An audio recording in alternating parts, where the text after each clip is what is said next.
আপনারা যারা কৃষি কাজ, মৎস্য চাষ কিংবা পশুপালন করেন অথবা এসব বিষয়ে নতুন কোনো তথ্য জানতে চান, শুরু করছি তাদের জন্য কৃষি উন্নয়ন ভিত্তিক প্রামাণ্য অনুষ্ঠান মাটি ও মানুষ।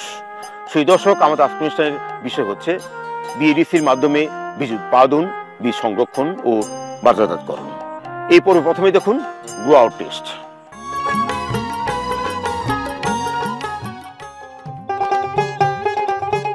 পাখির চোখে বিস্তীর্ণ মাঠ, উপর থেকে দেখলে মনে হবে খণ্ড খণ্ড অনেকগুলো প্লট, কোনোটি সবুজ রঙের, কোনোটি আধা পাকা, কোনোটি আবার প্রায় কাটার সময় হয়ে গেছে।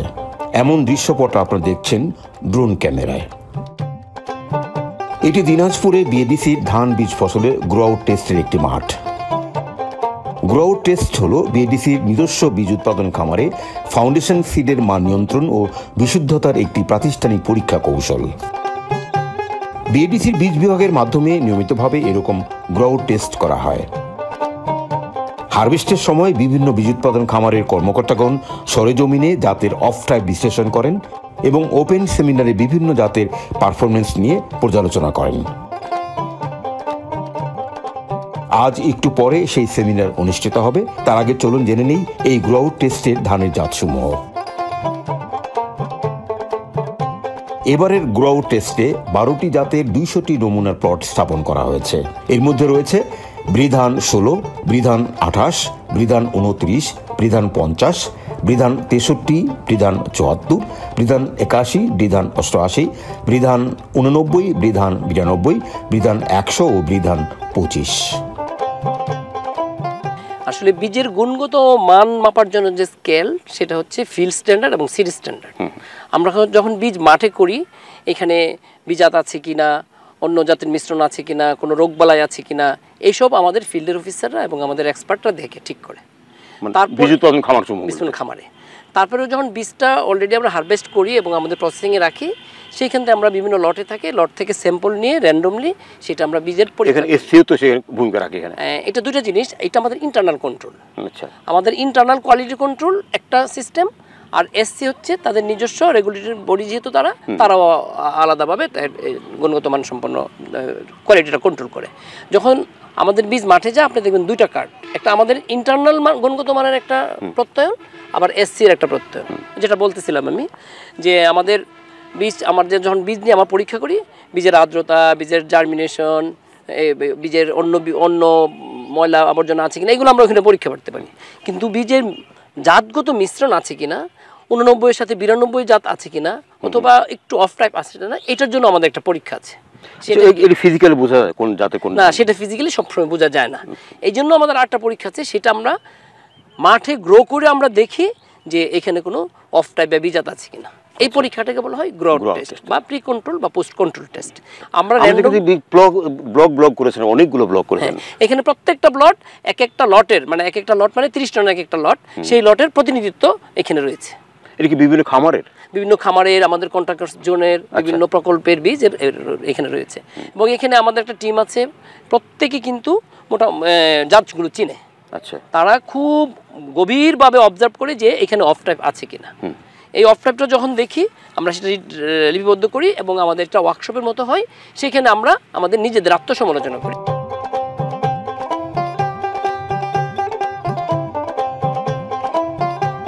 এই ছিল বিএডিসির মানসম্পন্ন বীজ উৎপাদনে ধারাবাহিক প্রক্রিয়ার একটি ধাপ। তবে ভিত্তি বীজ থেকে প্রত্যায়িত বীজ উৎপাদনের প্রথম ধাপ হচ্ছে চুক্তিবদ্ধ চাষিদের মাধ্যমে বীজ উৎপাদন, প্রক্রিয়াজাত কেন্দ্রে বীজ সংরক্ষণ এবং বিপণন। প্রতিবেদনের এই অংশে প্রথমে আমরা যাব চুক্তিবদ্ধ চাষির মাঠে। ইনি হচ্ছেন বিরল উপজেলার পুরিয়া গ্রামের কৃষক মতিউর রহমান। প্রায় 2 যুগেরও বেশি সময় ধরে মতিউর রহমান বিএডিসির চুক্তিবদ্ধ চাষি হিসেবে প্রত্যায়িত বীজ উৎপাদন করছেন।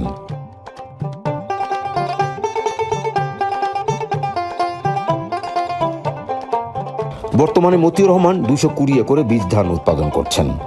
এখন বুড়ো মৌসুমের ধান কাটা শুরু হয়েছে। মতিউর রহমান এর মধ্যে 20 একরে ধান হারভেস্ট করেছেন। এই মাসের মধ্যে ধান হারভেস্ট শেষ হবে। মতিউর আশা করছেন চলতি বছর 250 মেট্রিক টন ধান বীজ বিডিসিকে দিতে পারবেন। কথা হলো মতিউর রহমানের সঙ্গে।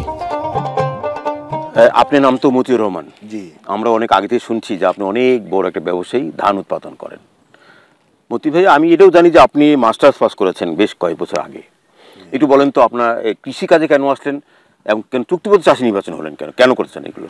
কৃষিকাজে আসার কারণটা হলো, আমি যখন রাজশাহীতে লেখাপড়া করতাম, লেখাপড়া করার পর যখন আমার বাবার অনেক জমা জমি ছিল, ওই বোরগা দিত, ধান উৎপাদন হইতো না, বিভিন্ন ধরনের সমস্যা হইতো, তখন আমি কৃষিতে ধীরে ধীরে আসলাম।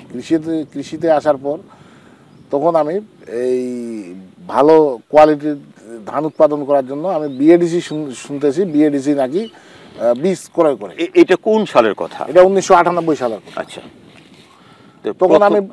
তখন আমি বিএডিসি চুক্তিবদ্ধ চাষি নিযুক্ত হইলাম। ওই তখন থেকে আমি আজ পর্যন্ত। তাহলে 1998 সালে শুরু। জি। তখন প্রথম দিকে কত টন ধান দিয়ে শুরু করলেন? প্রথম বছর আমি ধান দিয়েছিলাম, আপনার জমি তো অনেক। হ্যাঁ, প্রথম বছর ধান দিয়েছিলাম আমি 3 টন। তাহলে 98 থেকে এখন 2025, তার মানে প্রায় 26 বছর, 27 বছর। এখন বিএডিসিতে কত টন ধান? 250 টন দেই আমি। এত 250 টন? এই 5 টন থেকে 250 টন? জি।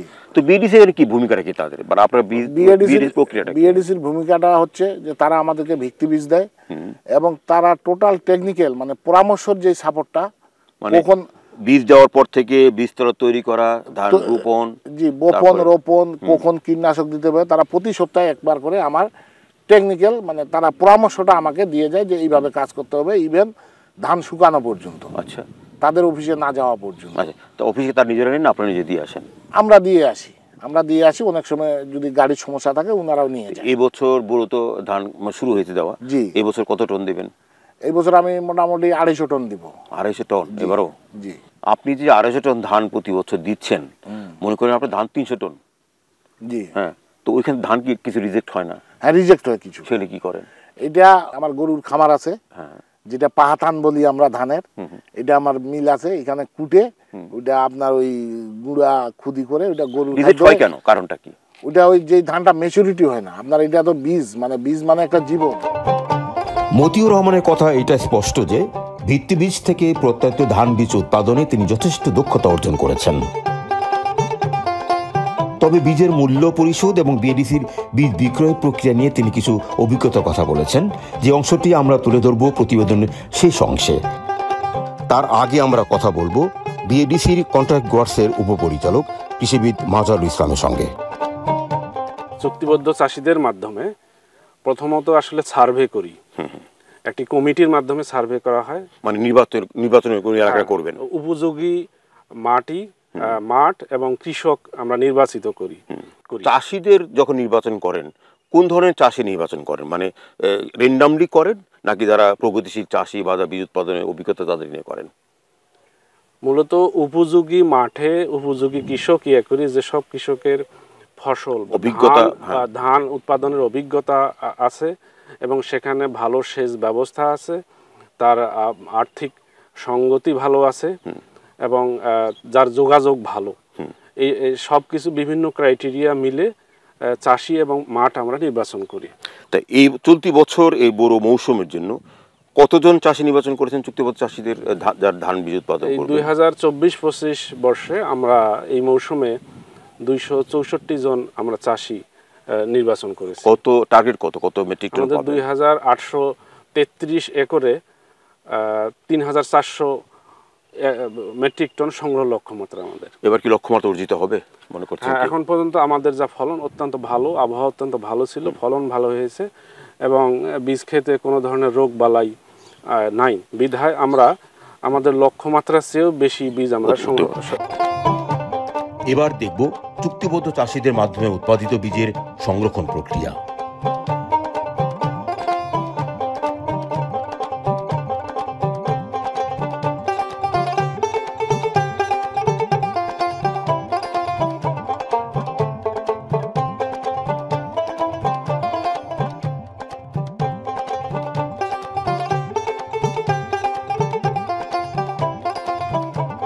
যেমনটি আপনি দেখছিলেন এগুলো বীজ জার্মিনেশন, তাহলে আমরা কি ক্রাইটেরিয়াতে, কি মাপকাঠিতে বলবো যে এটা ভালো সঠিক মানের গুণগত মানের বীজ? আমরা বীজটা মাঠ থেকে আসার পরে আমাদের অনেকগুলো ক্রাইটেরিয়া আছে, যেমন আমরা ময়েশ্চার দেখি, বীজের ময়েশ্চার স্ট্যান্ডার্ড ময়েশ্চার থাকতে হবে 12, বীজের কালার দেখি বীজের কালার সুন্দর আছে কিনা, তারপরে আমরা দেখি বীজের ময়েশ্চার কালার, তারপর জার্মিনেশন। এখানে কতগুলো ছিল, এখানে কতগুলো বীজ? আমরা 100টা বীজ এখানে বসাইছি। এখানে তো মাছ দেখতে পাচ্ছি কত 100টা কতটা জার্মিনেশন হয়েছে? জার্মিনেশন হচ্ছে এটা 1/5/2025 বসানো হয়েছে। এখানে প্রায় 95টা 100টা বীজ থেকে 95টা। তাহলে আপনাদের মানদণ্ড কতটুকু, মানদণ্ড হলো আমরা বীজ সংগ্রহের সময় 85% নেই, আর বীজ যখন বিতরণ করি তখন অবশ্যই 80%-এর উপরে জার্মিনেশন থাকতে হবে।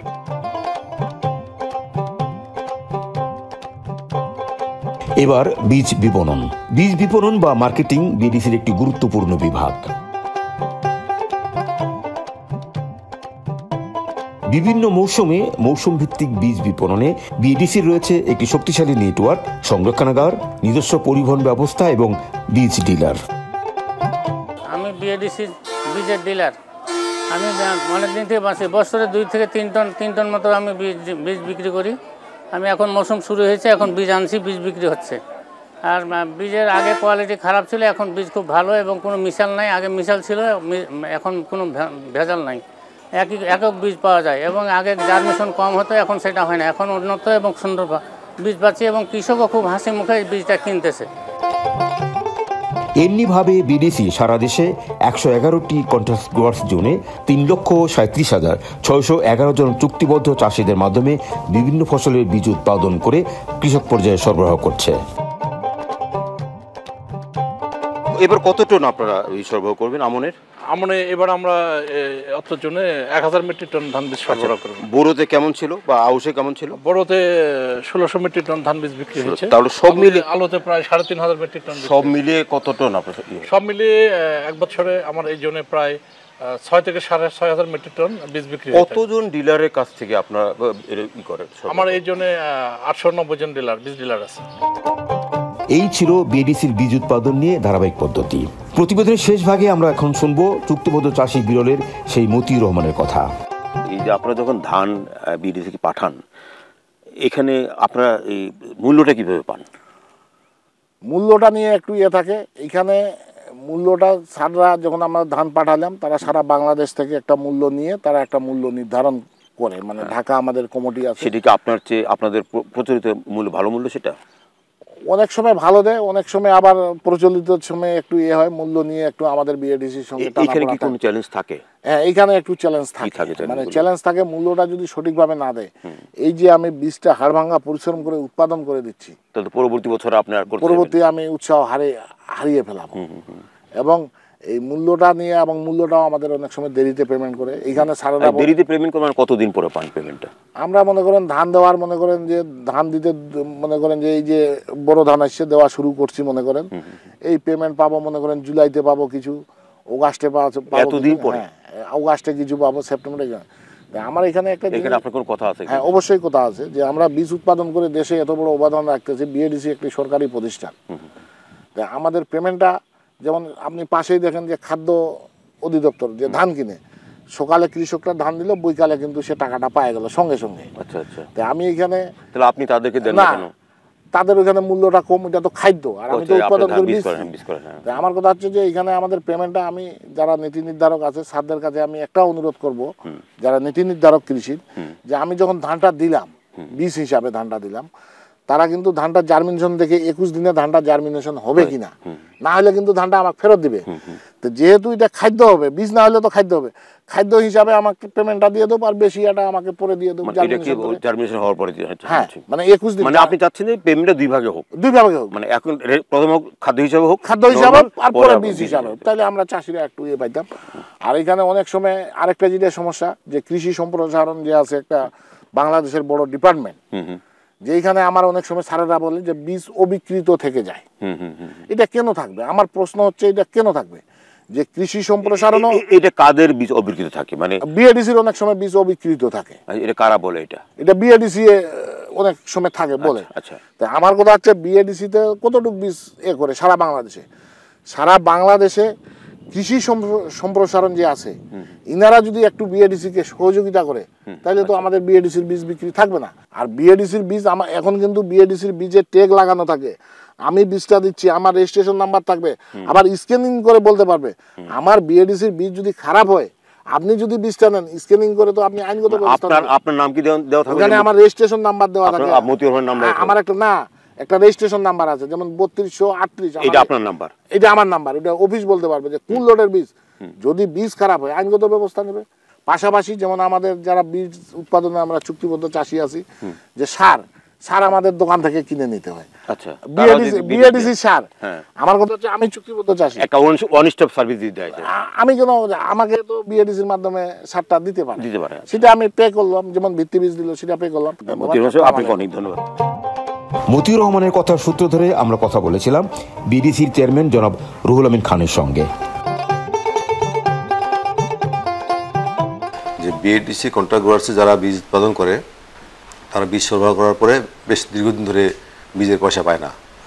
আমি এখানে এসে এটা উদ্যোগ নিয়েছি যে তাদের বীজ সরবরাহ করার পরে প্রক্রিয়া শেষ হয়ে গেলেই আমরা তাদের টাকা দেওয়া শুরু করবো। এই মৌসুমে শুরু হয়েছে? এই মাসে শুরু হয়ে গেছে, আপনি খোঁজ নিয়ে দেখতে পারেন। হ্যাঁ, না আমরা শুরু করে দিচ্ছি অলরেডি অন্যান্য জায়গায় আমরা শুরু করে দিয়েছি। যদি আমাদের কাছে টাকা না থাকে আমরা আমাদের যেহেতু বিএডিসি কয়েকটা ফান্ড আছে আমরা রিঅ্যারেঞ্জ করে এটা করে থাকি। আমরা এটা শুরু করে দিয়েছি যেন তারা রেগুলার টাকা পাবে। এই নতুন প্রক্রিয়ায় বীজ সরবরাহ কতদিন পরে তার কৃষকরা বীজের মূল্য পাবে?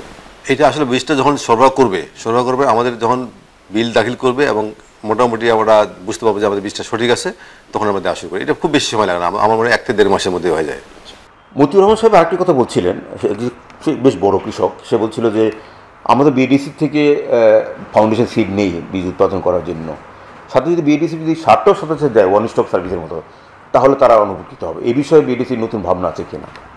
আপনি জানেন যে সার ক্রয় নীতিমালা একটা আছে, সেই হিসেবে সারটা কিন্তু আমরা সরাসরি বিক্রি করি না, আমরা সার ইম্পোর্ট করি, বাট আমাদের ডিলারের মাধ্যমে বিক্রি করা হয় এবং এই বরাদ্দটা হয় জেলা সার বীজ মনিটরিং কমিটির মাধ্যমে। তো তারা যেটা প্রস্তাব দিচ্ছে এটা উত্তম প্রস্তাব, আমরা এটা বিবেচনা করতে পারি। অন্তত আমরা সরাসরি দিতে পারবো না, তবে আমরা তাদের যে রিকুইজিশন থাকে যে আমার এইবার এই এতটুকু বীজ উৎপাদন করার জন্য এতটুকু সার লাগবে, সেই রিকুইজিশন দিয়ে থাকে, তাহলে আমরা আমাদের এখান থেকে আমরা আমাদের ডিলারদেরকে সেই নিশ্চিত দিতে পারি যে তাদেরকে অগ্রাধিকার সারটা দেওয়ার জন্য। সে আরেকটি কথা বলছিলেন যে বাংলাদেশে বিডিসির বীজ তারা গ্রহণ করছে বিডিসি ডিলার কাছ থেকে, কিন্তু পাশাপাশি কিন্তু ডিএও সাথে সম্পৃক্ত।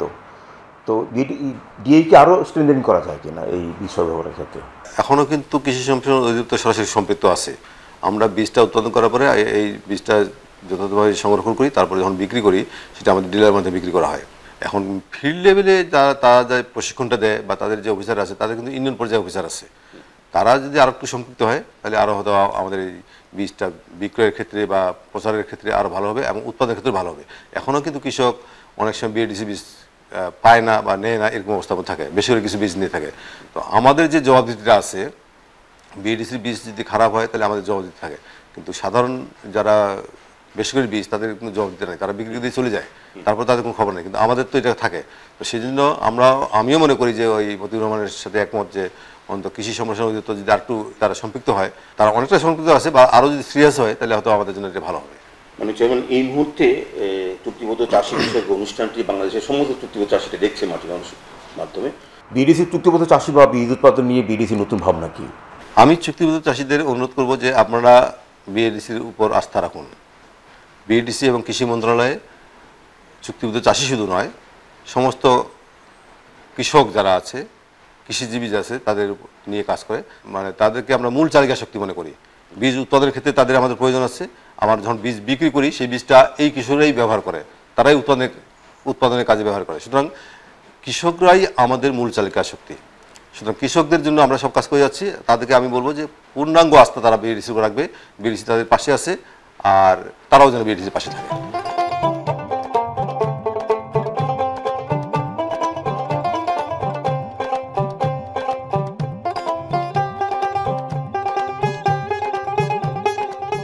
বিএডিসির বীজ উৎপাদন প্রক্রিয়া নিয়ে এই ছিল আমাদের বিশেষ প্রতিবেদন। আজ এ পর্যন্তই।